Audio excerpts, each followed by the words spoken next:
సరే నిన్న మొన్న పురోగతి అనేది చాలా ఉంది. నాకు తెలిసి బహుశా రేపు రాత్రి వరకే ఒక నలుగురి ఆచూకీ అనేది అయితే రిమోట్ సెన్సింగ్ ద్వారా సర్వే రాడార్ ద్వారా లొకేట్ చేయడం జరిగింది. అంటే ఫ్రంటేజ్ ఉన్న వాళ్ళు. సో ఆ నలుగురికి సంబంధించి రేపు రాత్రి వరకు మనకు పూర్తిగా అది కంప్లీట్గా బయటికి తీయడం జరుగుతుంది. రెండవది, మిగతా నలుగురు ఆ యొక్క టీబీఎం మిషన్ ఫ్రంటేజ్లో ఉన్నారు.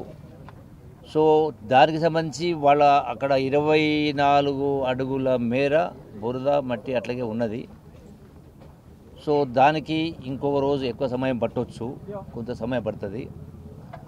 అయితే ఈ యొక్క ఆ టీబీఎం మిషన్ మొత్తం కట్ చేయాల్సి వచ్చింది. అంటే సుమారుగా 450 అడుగుల సుమారుగా నిడివైనటువంటి మొత్తం ఆ మిషనే టన్నల్ ఎంత వెడల్పు ఉంటుందో అంత లోపలికి ఉన్నది టోటల్గా, అంటే అంత లెంత్. సో వాటిని కట్ చేయడం అనేది చాలా వరకు ఆ పార్ట్ కాడికి ఏదైతే కొట్టుకొచ్చిందో ఆ మిషన్ కటింగ్స్ అనేది పెద్ద ఎత్తున పని జరిగింది. ఇట్ సేమ్ టైం ఎక్కడైతే ఆ యొక్క ఆ నలుగురి ఆచూకీ పలానా దగ్గర అంటే ఉన్నట్టుగా గుర్తు జరుగుతుందో అక్కడ సపరేట్గా అక్కడ మాన్యువల్గా మనుషుల ద్వారా కూడా మళ్ళీ తవ్వడం జరుగుతూ ఉంది. కొంత తవ్వడం కూడా జరిగింది.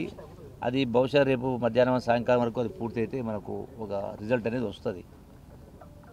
ఆ 8 మందిని రక్షించడానికి పోయినటువంటి 150 మంది రిస్క్లో పడవద్దు కదా. ఎందుకంటే అక్కడి నుంచి ఏదైతే భూమి పొరల నుంచి ఏముందో తెలియదు. సో ఆ రిస్క్ తీసుకోకుండా ఉండడం కోసము కొంత జాగ్రత్తగా ఆ రిపోర్ట్లు, సర్వేలు, ఆ రాడార్ సర్వేలు ఇవన్నీ చేయడం మూలన సమయం పట్టింది. డెఫినెట్గా నాకు పూర్తి విశ్వాసం ఉంది రేపు సాయంకాలం వరకు ఈ నలుగురి ఆచూకు సంబంధించి రేపు మనకు పూర్తిగా క్లియర్ అయిపోతుంది. సో మిగతా దానికి సంబంధించి ముందు దానికి కొంచెం సమయం పట్టవచ్చు.